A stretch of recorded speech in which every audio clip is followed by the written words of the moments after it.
So let's consider mutually exclusive events. Outcomes of a trial are mutually exclusive if they cannot happen at the same time.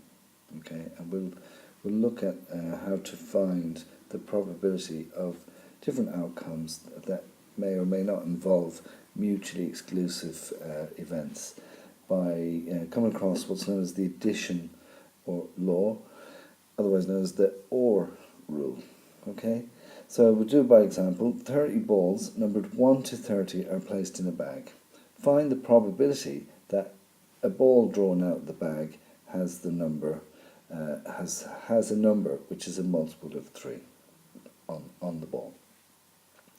Then find the probability that the ball drawn is a multiple of 5. And finally, find the probability that the ball drawn is a multiple of 3 or a multiple of 5. So we have to be careful here, because here we may have a situation where two outcomes from the sample list can happen at the same time. So they won't be mutually exclusive if they can happen. We might pull a ball out that is both a multiple of 3 or a multiple of 5. So let's see how we approach this. Okay. So if we first write out the sample space for the possible outcomes, so we just number 1 all the way through to 30. So this is the sample space. Okay. 1 all the way through to 30.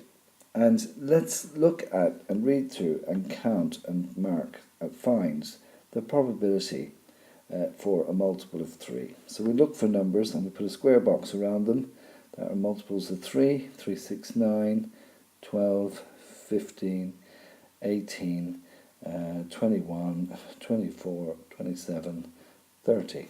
So there's 10 in 30, okay? And what about the probability of multiples of 5? So we put circles for these: 5, 10, 15, 20, 25, 30. So there's 6 of those. So the probability that we pull a ball out that's a multiple of 5 is 6 in 30. Pull a ball out that's a multiple of 3 is 10 in 30. Okay? So if we just look now and notice where we've hit upon the same number twice, okay? That's where the two outcomes or events can happen at the same time. i.e., 15 is a multiple of 3 and 5, and so is 30. Okay? So the probability that we'll pull a ball out that's either a multiple of 3 or a multiple of 5, we find that by using a formula that says that that is equal to the probability of the multiple of 5 plus the probability of the multiple of 3 minus the probability of the multiple of 5 and the multiple of 3. So let's just write this more clearly here. So the probability of multiple of 3 or multiple of 5 is equal to the probability of we'll say M5 plus the probability of M3 minus the probability of M5 plus M3. Oh, sorry, and M3. So sorry, we'll just do that again. The probability of pulling out M3 or M5 is equal to the probability of M3 plus the probability of M5, we've worked those two out, minus the probability of M3 and M5. So we know what the probability of M3 is because we've worked that out already, and that's 10 over 30. And we know the probability of pulling out a ball that's a multiple of 5, that's 6 over 30. But how do we work out the probability of the ball being a multiple of 3 and a multiple of 5.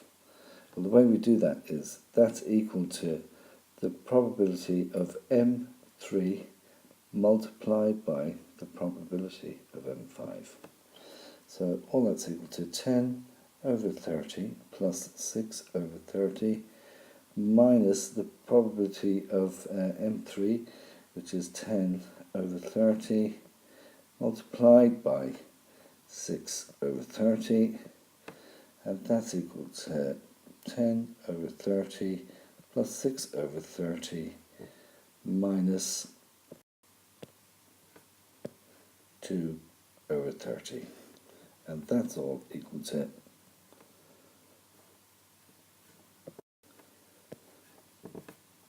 14 over 30, which is equal to 7 over 15. And so you can see here, just so you know, that this 2 over 30, which we calculated, is basically the two outcomes, be it 15 or 30. If the one ball was 15, that ball is a multiple of 3 and 5, or if the ball came out was 30, it's a multiple of 3 or 5. They are the two outcomes there. So we could have looked through this, well, it's up and noted in the sample space where we had our circle and square land on the two numbers, but we've also calculated it here using the formula. So another example here, a dice is thrown, find the probability to get a 3, an even, and finally the probability to get a 3 or an even. Okay, so the sample space is 1, 2, 3, 4, 5, 6. So the probability of getting a 3 is 1 in 6. An even, we have 2, 4, 6, we have three numbers there, they're even. In 6 is 1 and 2. And to find the probability of 3 or even, that's equal to the probability of 3, which we know, plus the probability of even, which we know, minus the probability of pulling or throwing a number that's 3 and even, which is never going to happen, so that's 0. So we have 1 6 plus a half, that's equal to 2 in 3 chances of, when we throw a dice, of getting a 3 or an even. A card is drawn at random from a pack of 52. Find the probability to get a club, probability to get a king, probability that you get a club or a king. Now, remember we're talking about mutually exclusive events, and this is not one, because it can happen. We can pull a club or a king. Okay, so the probability of pulling a club, there's 13 clubs in the pack, it's 1 in 4. Of pulling a king, there's 4 in the pack, so it's 1 in 3. And the probability of pulling a club or a king is equal to the probability of a club, which we know, plus the probability of the king, which we know, minus the probability of pulling a club and a king. And the way, if you recall, the way we find the probability of finding out the club and, this key word here, we'll meet it in the next video, and the king, how do we do that? Well, the way this is all solved is we multiply the probability of the club by the probability of the king, and that gives us 1 over 52. Okay, so that's what we have here. This is going back to this place here now. We have the probability of the club plus the probability of the king minus all of this, which is 1 over 52, and that gives us 4 over 13. The probability of that when we pull a card out of the pack, there's a 4 in 13 chance that it's a club or a king.